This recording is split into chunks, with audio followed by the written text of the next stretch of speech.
Channel நேயர்களுக்கு எனது அன்பின் வணக்கம். இப்போது நின்று கொண்டிருக்கின்ற இடம் தனுஷ்கோடி. இங்கே வந்து இப்போ பார்த்துக்கிட்டு இருக்க இடம் வந்து 1964 அப்போ ஏற்பட்ட மிக கொடூரமான சுனாமியால் 4500 வீடுகளும் இங்கே தனுஷ்கோடி என்ற அழகிய நகரமும் அழிந்து தரைமட்டமானது.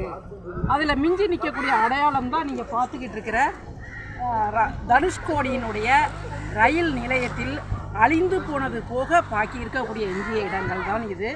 இப்போ இந்த இடத்துல வந்து ஒரு தனுஷ்கோடி ஈஸ்வரன் மூர்த்தி ஒன்று வச்சு இங்கே வழிபாடு பண்ணிக்கிட்டு இருக்காங்க. இது டெஸ்ட்ராயான தனுஷ்கோடியினுடைய ஒரு சின்ன ஒரு போர்ட்ரேட். இங்கே வந்து தனுஷ்கோடி வந்து இந்த அடையாள சின்னங்களை எல்லாம் நம்ம பார்த்து நம்மளுடைய பாரம்பரியத்தை தெரிஞ்சுக்கணும். இதை பார்க்குறவங்க ஒரு லைக்கை ஷேர் பண்ணணும். நன்றி.